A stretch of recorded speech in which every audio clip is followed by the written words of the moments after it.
Xavier Worthy, it will be a case of yes, he arguably makes more big plays than Tyreek Hill as a receiver his first year. Tyreek Hill was making plays that first year, but if you look back at the numbers, he only averaged like 10 yards a catch or 11. It wasn't great. So he ends up being a disappointment. That's my bold prediction there. I don't know if it's that bold, but this one here, and this is a recent development. Those who draft Isaiah Pacheco regret it. Ooh. And that's because Samaje Perine. They didn't do anything in the offseason. So I'm like, oh, wow, Pacheco's going to have a 3-down role. Well, I don't know about that now. Perine, they already said he's going to play week 1. So, and then I don't know about Carson Steele getting short yardage, but if Perine can knock Pacheco off the field half the time, compared to the 3rd-down receiving snaps that Pacheco was getting last year, that could hurt. What? Why are you shaking your head? You're welcome.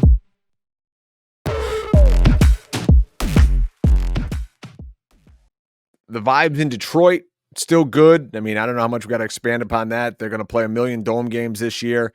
Jared Goff, if you're kind of streaming him at quarterback, and I took a team with Jaden Daniels, my quarterback. I made sure to back him up with Jared Goff because we like also the elevated presence of Jameson Williams. I think vibes are good on him this year, John. And yeah, Gibbs is great. Montgomery is very serviceable. We know Amon-Ra is a superstar. Line is fantastic.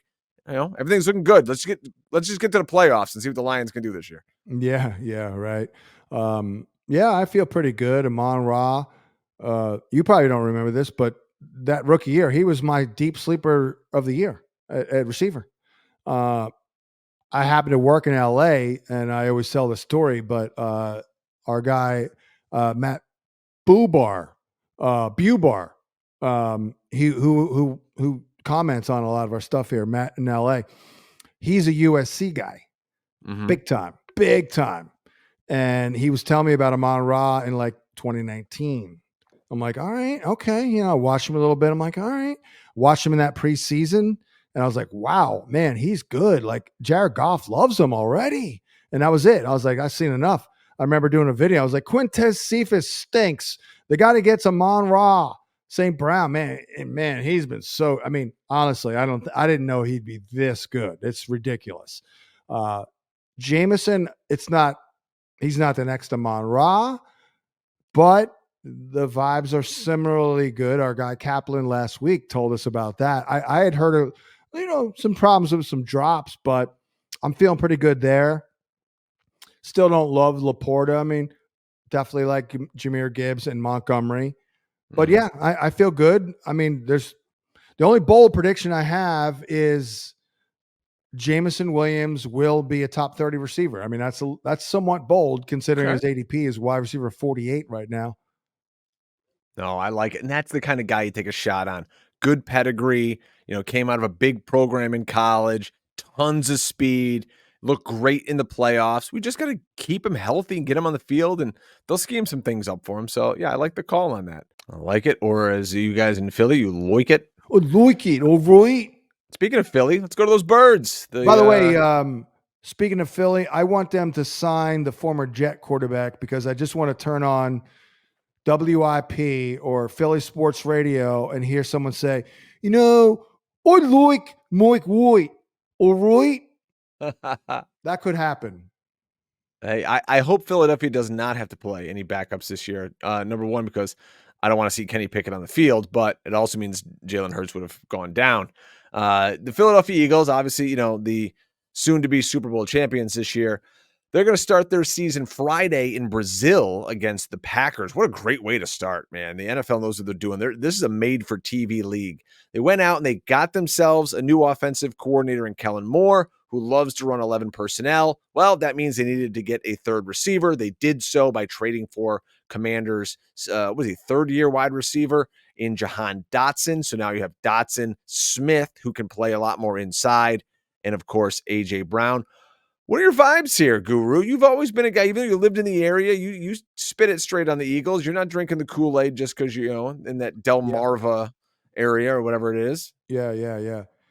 Well, Kellen Moore, the offensive coordinator, literally bought a house a block away from where I used to live. So yeah, Nick Sirianni walks around like he's like kind of a regular dude, which is weird, right in the same town. But I bring it up to town drop because I like to drop, but I think it's a good sign that Kellen Moore moved to the same hometown as Nick Sirianni. Maybe not. I do. I know that last summer, AJ Brown, who also lives right around there and Sirianni were working out at my kid's high school field. So I'm sure Kellen Moore has probably done that too. So I have a good vibe here.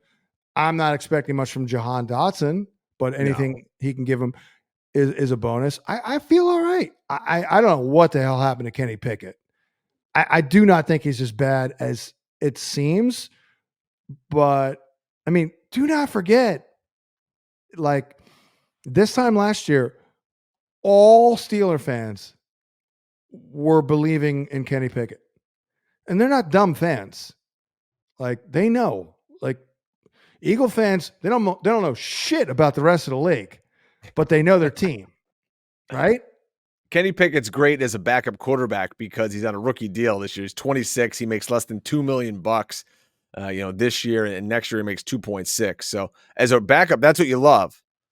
You're not Yeah, paying yeah. anybody because you're paying Hurts a ton. I just think there's something else going on with him above and beyond. Oh, he doesn't have a gun for an arm. Like okay, there's a lot of guys who don't have guns for arms. Anyways, yeah, overall pretty good. I even like Barkley. Mm-hmm. But I tell you, the guy I love, and just in general, is Will Shipley. I just love that kid. I loved his answers to my questions at the combine. I just had a great vibe from that kid. And by the way, and I gave him love and articles and stuff. Guess who's had a great summer? Will Shipley. So just throwing that out there. Don't be.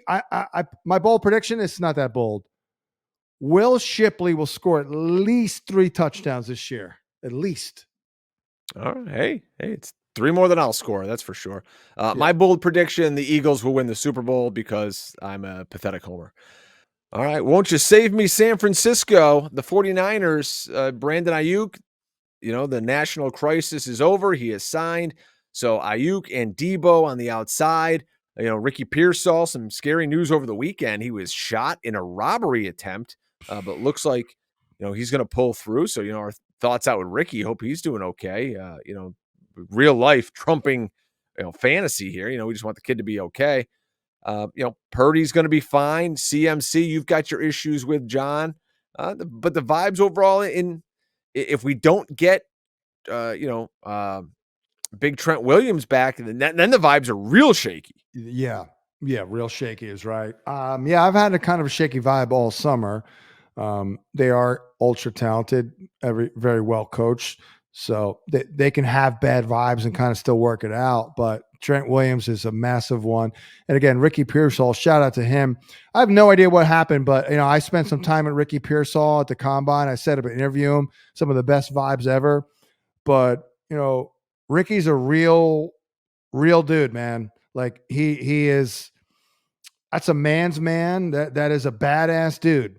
Like he was very respectful, but he will f you up. I feel like, So I wouldn't be shocked if it comes out that Ricky, like somebody put out a gun on him and he tried to smack him and maybe got shot, but the other guy got shot too. And looks like Ricky's doing better. So yeah, shout out to Ricky Pearsall. Great dude. Fantasy points favorite. The story with Ricky was I get to the Senior Bowl. I sit next to Brett Whitefield in the bleachers. I just pull up a chair, basically. First sitting down. He goes, "Oh, you see that guy there from Florida there? That's my guy, Ricky Pearsall." I'm like, "Oh, cool. I'll watch him." He makes 2 great downfield plays in a row. I turn to Brett. I'm like, "Can he be my guy too? Because this guy's a baller." And that's why I set up the interview. But look, for Purdy, I had to tweak everything on Friday after I published the cheat sheets and all that. Hopefully you downloaded the most current update, but I had to move Purdy back up because, oh my God, we're going to have Ayuk and Debo again. So in that regard, it's good. But, McCaffrey, I can't do it. I just can't do it. But overall, I'm still going to say a little suspect here with the vibe. Let's go down to Baltimore, where they're going to start 3 new offensive linemen this year. And I don't think a lot of people are talking enough about that, but they've got Derrick Henry. Hopefully we got Lamar Jackson all healed up. Remember last year he was coming off that knee issue with the MCL problem. Mark Andrews is back fully healthy, we hope. Likely might get more involved. Bateman's back. What are the vibes going on in Baltimore? Not a ton that we can really pull from, but I still have a pretty good vibe overall. I know, by the way, the right tackle, Roger Rosengarten, like they did it again. Like it's, by the way, Rosengarten for some reason sounds like a right tackle, doesn't it? I like it.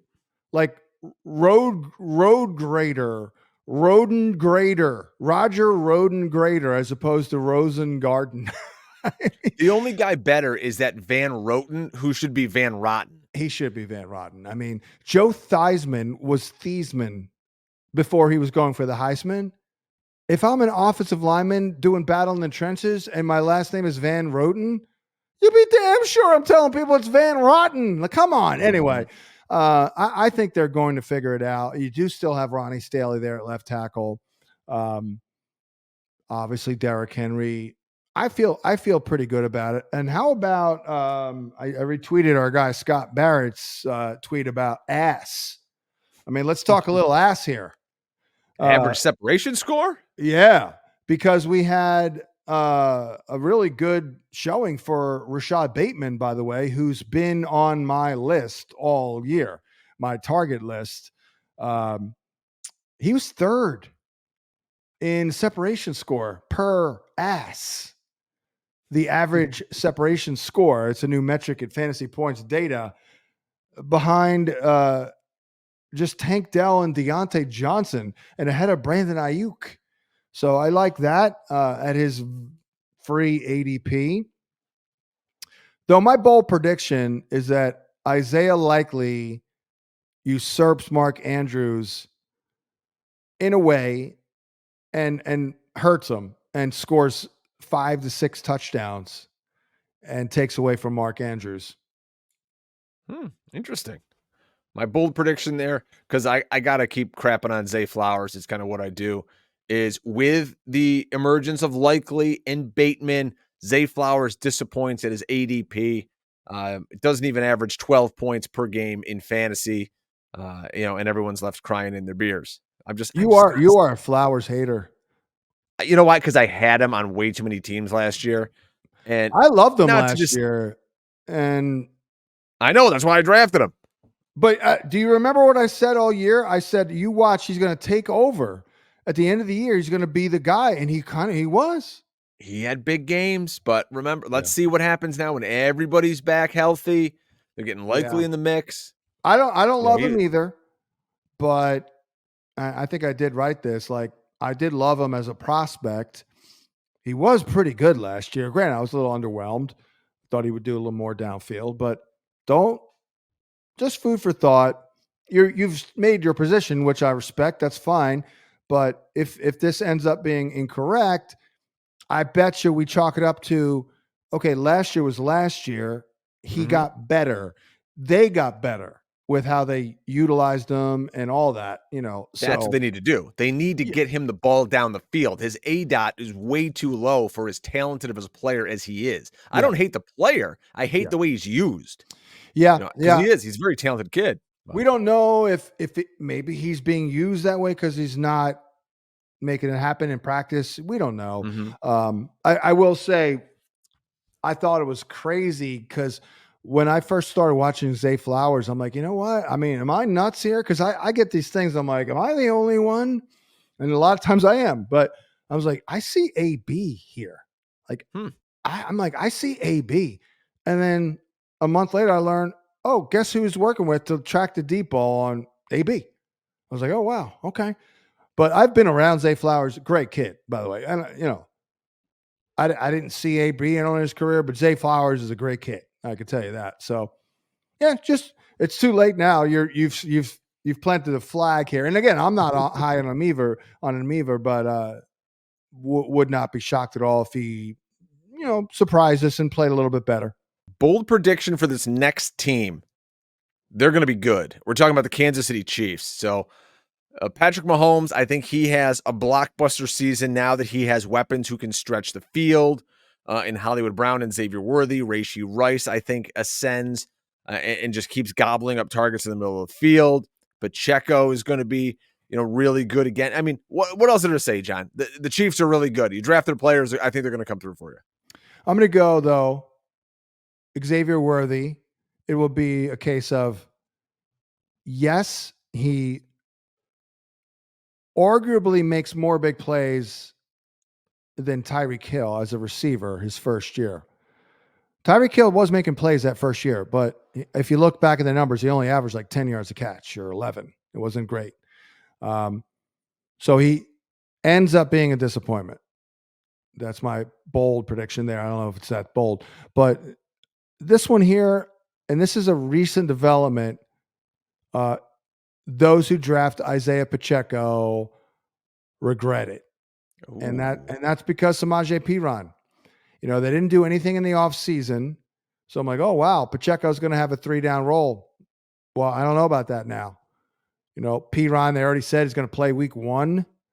So, and then I don't know about Carson Steele getting short yardage, but if Perine can knock Pacheco off the field half the time, I mean, compared to the 3rd down receiving snaps that Pacheco was getting last year, that could hurt. So now he's going to become pretty touchdown dependent, or else he might be a guy, he got 19 carries for 73 yards. He caught 2 balls for 12, didn't score. I think Perine's going to do more than Jerick McKinnon did last year. I think people look at McKinnon. They remember what he did 2 years ago when he was really good. He had some number 1 overall running back weeks 2 years ago. And I mean, last year, McKinnon only caught 25 passes. So right. Yeah. I think that we're going to get more out of Perine. Perine, I think, will catch 50 in his sleep like he did last season.